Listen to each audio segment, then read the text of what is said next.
Good morning, everybody, and welcome to this month's installment of the Healthy Living Chit Chat, hosted by the Illinois Self-Advocacy Alliance.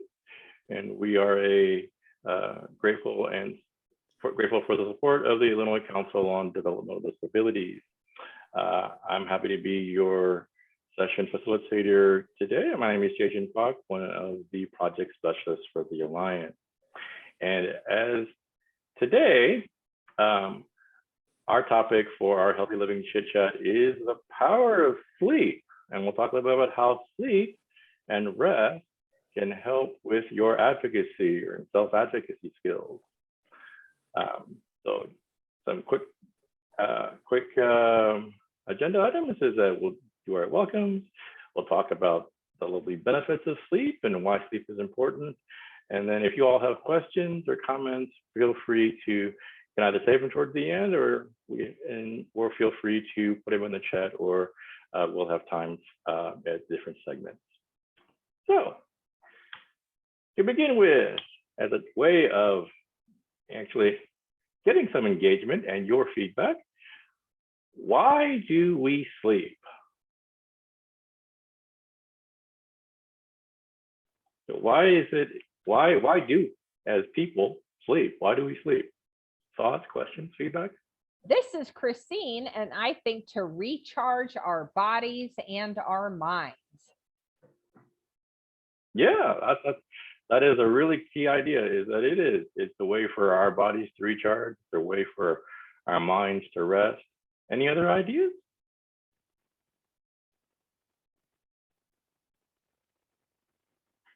But yeah, so rest and the idea of recharging, re-energizing is really important.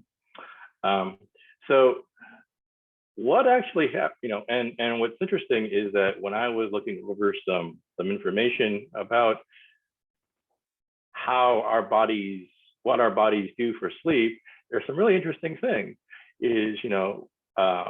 For a long time, people think, oh, your body, when you go to sleep at night, your body really doesn't do much.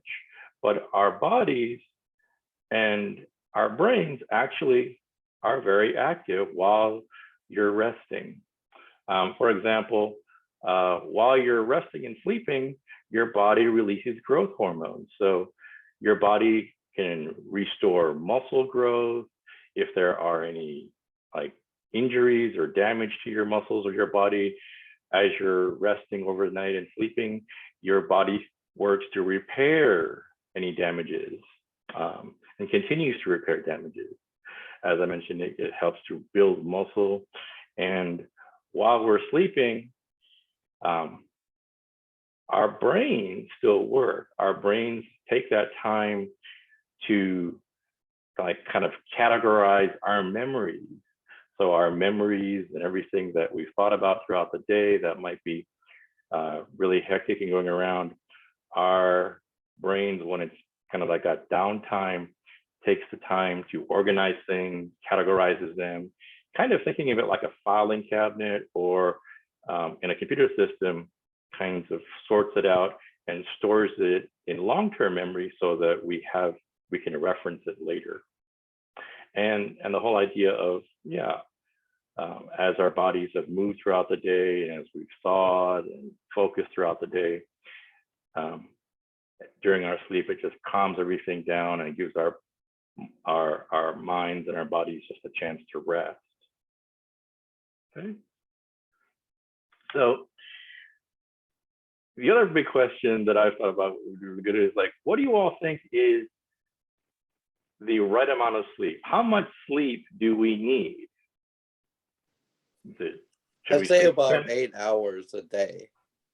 Oh, that's great, Adam. Yeah, actually, that's right on the money. For adults, it's recommended that we as adults get anywhere from 7 to 9 hours a night.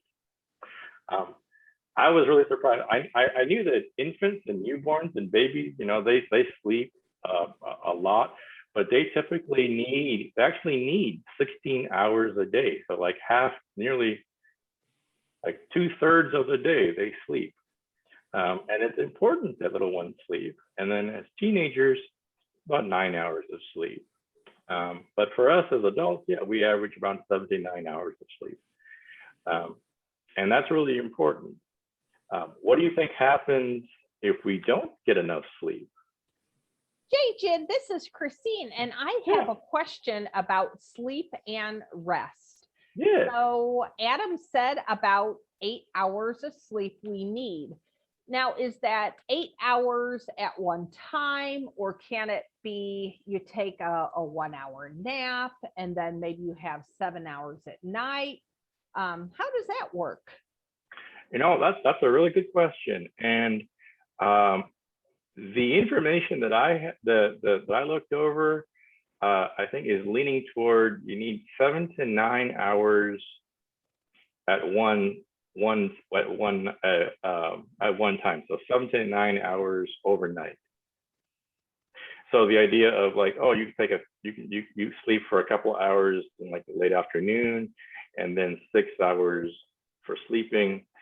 It adds up to 8 hours, but it may not be as good as if you slept 8 hours straight through. Thank you. Mm-hmm. But yeah, that's a really good question. But the hours of sleep is related to what, to the question of what happens if we don't get enough sleep. So what do you think happens? How do you think we as people are affected if we don't get that 7 to 9 hours? If people sleep 3 hours a night, or 4 hours a night, or 5 hours a night on a regular basis, how do you think that affects somebody? This is Tara. I would say that you're more likely to get sick. You probably are going to be more stressed out, maybe have some mood swings or mental health challenges that maybe you wouldn't normally have otherwise. If you're not getting that restorative sleep at night, your body, I think it like releases some cortisol, and that you have more stress hormones, and then you're just kind of all over the place, right? I know that's what happens for me when I don't get enough sleep. Yeah, no, that's yeah. No, that's right. That's the big point. Is like it, and Tara, can you explain what cortisol is for those of us who may not be aware? Yeah, again, I'm not an expert, but from my understanding, cortisol is a hormone, and it has a lot to do with stress. And it gets released in your body when you're stressed, and it can really kind of send your immune system into overdrive. And again, you're more likely to be sick, and you may not have the best decision making, right? So if your cortisol levels are high, you might not be thinking clearly. You might make mistakes at work. You might not be as good at driving or other daily tasks that we do every day. Yeah, exactly. No, that's exactly right. And all of the things that all the examples you shared are right on in terms of the effects of if we do not get enough sleep on a regular basis, if we don't get that 7 to 9 hours of sleep on a regular basis, it does impact our health, and our physical health and body wellness, as well as our mental health and thinking. So yeah, if people don't get enough sleep, we can get really moody, short-tempered, get irritable. And looking and thinking about that, I can think back to times when I haven't gotten enough sleep on a regular basis. Thinking back, yeah, I've become short-tempered. It increases the risk of anxiety and depression, and it also, as Tara mentioned, can impact our ability to focus and concentrate and be productive. So I remember when I was in college or going to school, trying to cram for assignments and staying up, and thinking, oh, I can cram and read all this stuff, and it's not, if I don't get enough sleep, it'd still be okay because it's in my brain. And it never worked out that way. I had a hard time. I couldn't remember, or I forgot things from cramming. And that's because, as we discussed, we need that 7 to 9 hours of sleep so that our brains can process and store information. If we don't get that enough sleep and rest, we're not able to remember everything. It doesn't get filed away into long-term memory, and we get irritable. And as Tara said, one of the physical reactions is that our body produces cortisol, which I'm not a expert in that area, but again, from the information that I've looked up, cortisol is known as kind of the stress hormone. And the more cortisol that our body produces, the more anxious, more stressed out that we become. And that impacts our ability to, again, focus and concentrate. It makes it harder for us to make good decisions. And for people who also don't sleep on a regular basis, it affects our memory and our ability to do physical things like driving, like walking. Some people have said that, you know, people who don't get a regular sleep, sometimes if you see somebody, they kind of act like they're drunk because they stumble, they may have slurred speech, you know, they have poor memory, poor coordination, and that's because of sleep deprivation, because they haven't had that 7 to 9 hours of sleep, or they haven't slept in a long time. And if you don't sleep for a long time, yeah, it becomes really harmful to your body as well as your mind. Thoughts? Question? Okay. So yeah, so again, it's like so you know, it's important that we understand what some of the consequences of not getting enough sleep can be. So let's talk about some of the benefits of sleep. If the negative consequences are we get moody and irritable and can't think, and our productivity goes down, and if we can't focus and concentrate and our productivity goes down, in thinking about our work as self-advocates and, you know, advocating for our disability community's rights and services to policymakers, if we're not getting enough rest and we're moody and irritable, is that going to be the most best type of, if you're in a bad mood and irritable and you're talking to a politician who you're trying to get them to vote yes or no on a particular bill, is that a good thing or a bad thing? Or how likely is that person going to be listening to you if you come off as being pushy and irritable and moody? This is Daphne, and I'm not into politics, but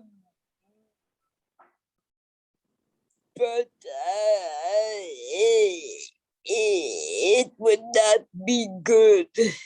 Yeah, exactly. And yeah, it doesn't have to be just politics. It could be also, if you want to do some advocacy around your organization, your hometown, or even advocacy with friends and family to share what your wants and goals are. If you're grumpy because of lack of sleep, it's going to make it not that effective.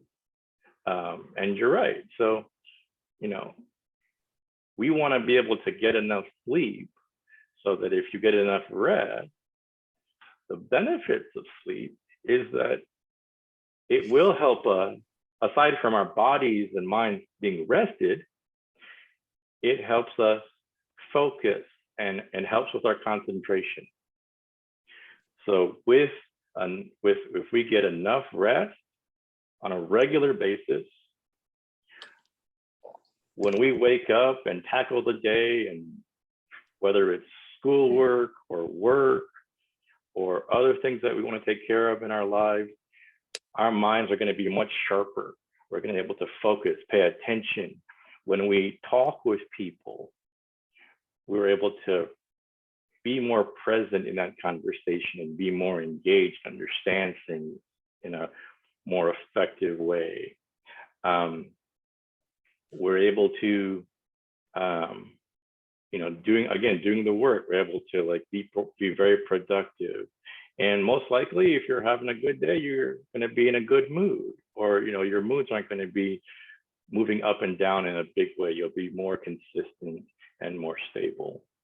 And with enough rest, as we said, when our body rests, our bodies regenerate muscles. It also helps to boost our immune system. So with rest, it helps us not get sick. If we get enough rest on a regular basis, our body's immune system is rested, is energized, and is better able to fight off sickness. And whether it's viruses, diseases, whatever the case may be, it helps to keep us healthier. And in terms of our mental health, it really also helps us to stay in a good frame of mental health, because we get our rest, our mind gets to rest. We're able to, it reduces the likelihood of getting depressed or anxiety or other types of mental health stressors, and we're able to it helps us to be more calm and be able to moderate our moods and our mental health throughout the day with enough rest. Okay. That's true, Adam. Mm-hmm. Yeah. So again, I mean, the core idea or little mantra around, if you get enough sleep, and the benefits of rest and sleep is it helps us with it helps us with healthy body and healthy mind, as a little reminder. So Yes. Hey, Jen, this yes. is Christine, and we have another question. Mhm. So let's say you have had a hard week and you haven't gotten 6 to 7 or 7 to 9 hours of sleep each night. Maybe you only had 5 and you haven't had any naps. Then it's Saturday and you don't have anything scheduled. Should you try to sleep in? Should you try to take more naps on Saturday or over the weekend to try to catch up? That's a really good question. And yeah, you know what? And again, from my research, as I looked up stuff, I found out that no, not necessarily. What really is helpful and beneficial for rest is try to have a consistent schedule. And we all and it's kind of tied to the tips. So some of the tips is keep the have if when you have to help create a good sleeping schedule, or to come up with a routine. So some of this could be having a regular bedtime. Now, saying and having a regular bedtime, you could say, oh, my bedtime is going to be at 10 o'clock every day. But we all have lives. We work, we have friends, we have special occasions, or things come up, and sometimes, we have to stay up later, and we may not get the 7 to 9 hours every night, and that's okay. I think it's important to be able to forgive ourselves if we don't sleep 7 to 9 hours a night because things come up. We have our lives have a lot of things going on. So the idea is just try our best to get to 7 to 9 hours and try our best to make our bedtimes, whatever bedtime works for you. But going back to Kristen's question, it's the question of if you didn't get enough, if you didn't get the full night's sleep, you need to make it up at the end of the at the weekend when you can. And the answer is not really. It's more important to try to keep the schedule than if you missed like 3 hours earlier in the week to sleep an extra 3 hours on the weekend, which would be like, sleeping 10 to 12 hours, which is a long time. So, and that was the other thing is like sometimes it's not necessarily a good thing to oversleep or sleep too much. Kind of like that 7 to 9 hours per night is kind of a nice, even time where it's like enough sleep, but it's not too much. Kind of like that right in that kind of like the I can't think of the term, but it's in that nice The sweet spot. Sweet spot. Thank you, Kristen. It's that sweet spot of just the right amount of range for your body to sleep and rest, and you wake up and you're ready to go the next day. But yeah, so again, the other thing that helps to is set a bedtime schedule and set a routine of and the other thing is like try to for like half hour before your bedtime, 30 minutes to an hour before, if you can, do more relaxing type of thing, like whether it's reading a book that you enjoy, watching a TV show that's relaxing and fun, or listening to music, or just meditating, or as we spent some as in one of I think our last month's session where we talked about mindfulness. You want to practice mindfulness before you go to bed, so it helps kind of calm your mind, and it also kind of sends a message to your body. Okay, it's coming toward bedtime. We're going to start to wind down and get ready to rest for the night.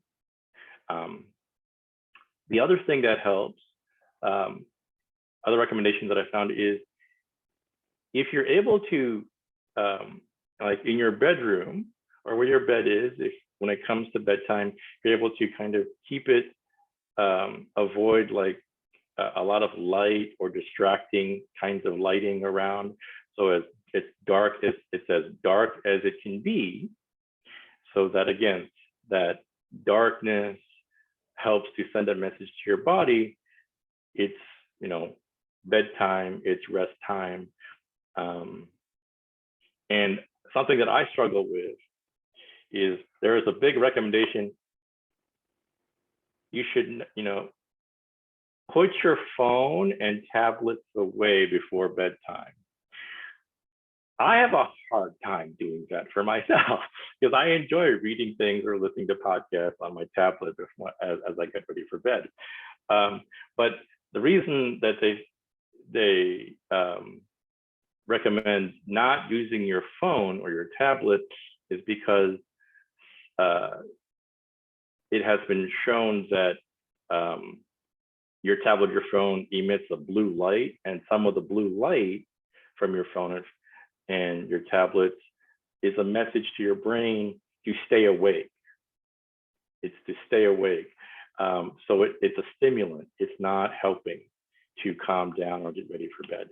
So, which is why they say, turn off your phone. Don't look at your phone if you can. Don't look at a tablet if you can for, half hour or so, at least half hour before bedtime, so your brain can kind of help settle down. I'm, again, freely admitting I'm still working on that myself. Let's see. Oh, and the other thing that I mentioned is avoid caffeine before bedtime. So I don't drink caffeine or drink coffee or like caffeinated teas or stuff or soda super late. And I find that to be helpful. So the other thing that I learned is to avoid alcohol before bedtime. One of which was kind of a surprise to me, because I thought for a long time, oh, you know, alcohol is a depressant. Alcohol, it is a depressant, which is a drug or a substance that does kind of put people, slows our bodies down or puts people to sleep. And the fact is, from some information that I found that kind of busted this myth, is alcohol, yes, because a depressant may help you fall asleep faster, but it doesn't help you have the good quality restful sleep that is really important. It's not how fast you go to sleep, it's that when you get to the sleep, you're able to have that level of kind of deep restful sleep. And alcohol has been shown that it can interfere with our ability to get to that really restful sleep. And some people may have to wake up in the middle of the night, or it's not as restful as it could be. So they suggest avoiding alcohol before you go to bed. And as I mentioned, the tablets and the phones at bedtime. They did say that you know, there's nothing wrong with taking naps. You know, if you've had a really busy and really you know, busy morning or busier earlier in the day, and you're getting a little tired, and you feel like your body and your mind are like, oh, we can take a little 20-minute nap, then that, I think the information that I've reviewed say naps are fine, naps are good. Those little like 10, 15, 20-minute naps give a short opportunity for your mind and body to just have a quick rest, so that you're able to carry on for the rest of the day. But again, it's not a substitute or doesn't take away from the importance of getting to that 7 to 9 hours at nighttime. The other, as I mentioned in terms of mindfulness or meditation, is if you want to try to do something that can help you get to sleep or add to your sleep routine or bedtime routine, you can try mindfulness. And if you haven't seen our mindfulness webinar from our Healthy Living Chit Chat from last month, it's recorded, so you're welcome to check it out on our website.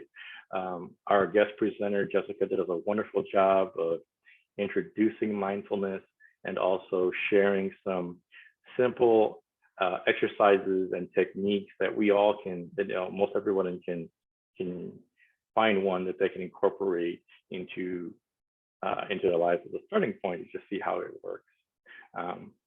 And if mindfulness doesn't work for you, you can try other things like deep breathing or other things that you find that helps you just calm down, and it helps your mind to slow down and relax, so that you're able to get to sleep quicker or just rest in a more smoother way.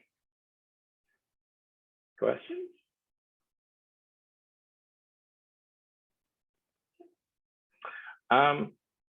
Really, in a nutshell, that's it. We'll share these in our posts and listservs and whatnot, but these are some YouTube videos. They're all anywhere from like a minute to 8 minutes on the longest end, that I found that are really good at just kind of giving information about the sleep benefits, some tips on how to improve our rest, some myth busting around sleep myths. So I would, again, just kind of share those if you are interested and you want to share that with other people. Hey, Jen, we do question. have, yes, Yeah. we do have a question. When should you let somebody know that you are really having trouble sleeping? Oh, that's a really good question. If you feel like you're having a hard time sleeping, I would encourage you to, you could talk to a trusted friend or family member, or if you think it, or you could also talk with your doctor. And if you've tried some of the breathing techniques and some of the other things, and you still just are having a hard time sleeping, and you think that it's not because of relaxing, maybe it's because of something else that you might need some support with, then yeah, you could talk with your doctor, your caseworker, a trusted family member and friend, and see if they can help you connect with resources. And if it's and there are some people who do have difficulty sleeping because of their say hormones or other types of medical conditions, and talking with a doctor can be helpful with medication, or if they talk with us, if they have a mental health, if their sleep is related to stress or anxiety around mental health concerns, talking with a counselor can give them some, maybe help them with some tips or some therapeutic techniques. But again, start with people that you trust, and go from there. Here is another one.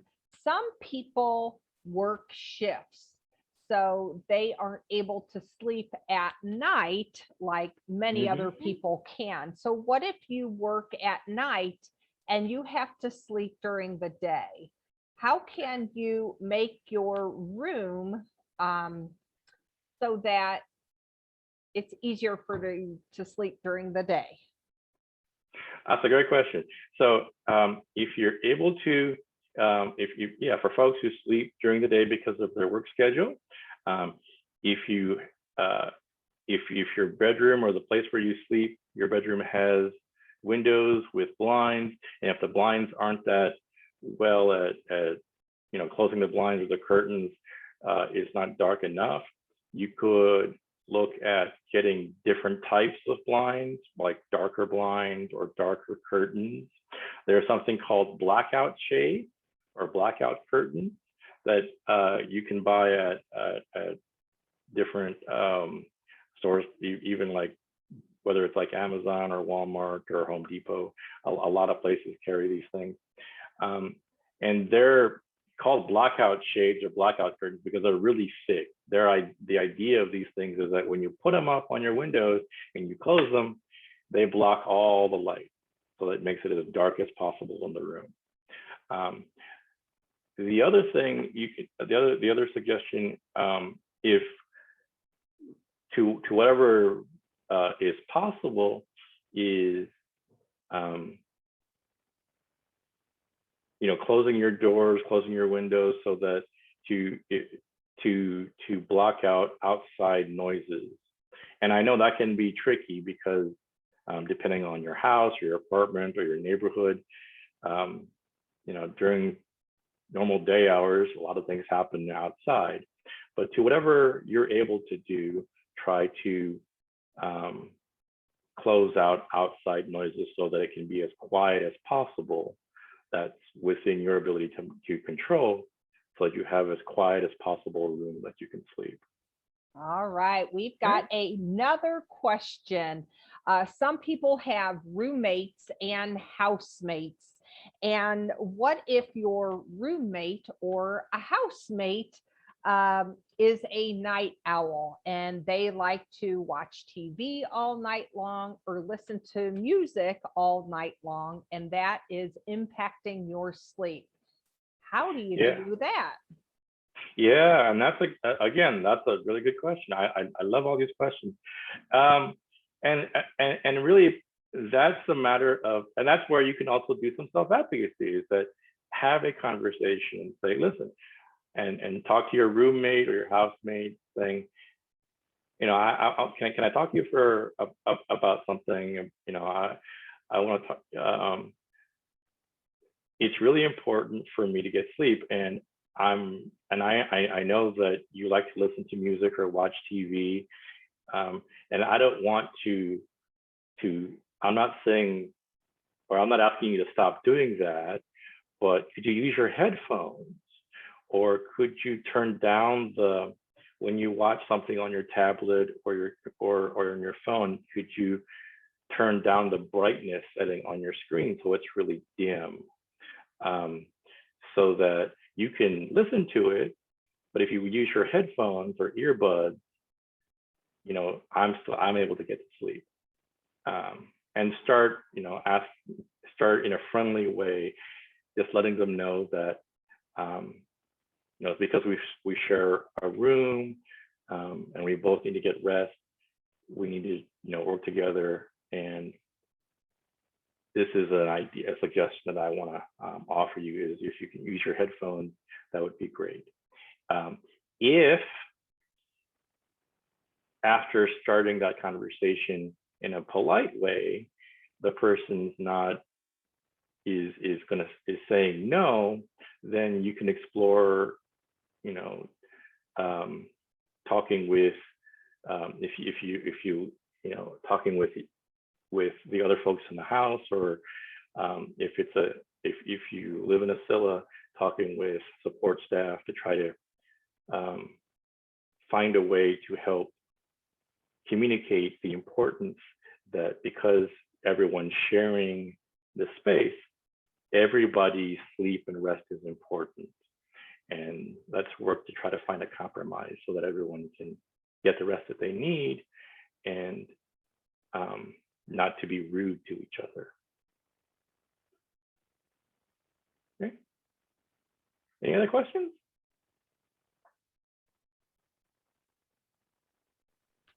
I'm not seeing any other questions right now. Oh, hold on. Is it a good idea to have some quiet music playing as you are going to sleep? Yeah, it can be very helpful. So, and thank you for that. That actually sparked a suggestion. So, if it's helpful for you to relax, and you think it could be helpful for you to get to sleep, to listen to like some soothing music, or some other things. Other people have I've heard sometimes use like recordings of nature sounds, or like a water or rain, those kinds of soothing sounds to help you go to sleep. Yeah, feel free to try that. If you you could listen, you could, I know I said avoid using tablets or phones, but I know that I think both on, if you use an iPhone or use an Android phone, there are free apps that have just sound effects, like falling rain, like a river, like a nature sounds of birds singing, that you could try. Or you can find a YouTube video that has all these types of sounds, and you could start that, turn off your screen, you can still listen to it, and just and you can have that soothe you to sleep. So you can try that, sure. Thank you for that. Mm-hmm.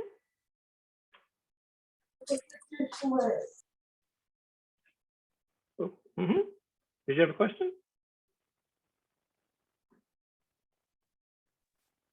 Daphne or someone from the branch, did you have a question?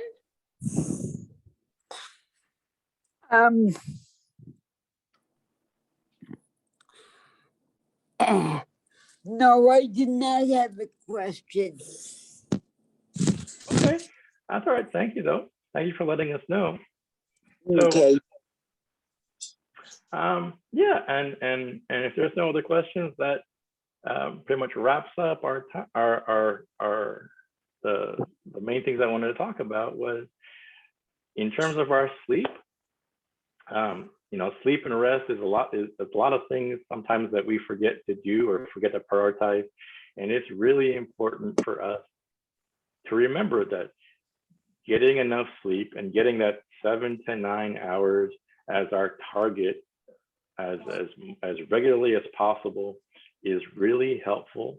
And if we get that sleep, it helps our body stay healthy. It helps us fight getting sick. It helps us with our mental health.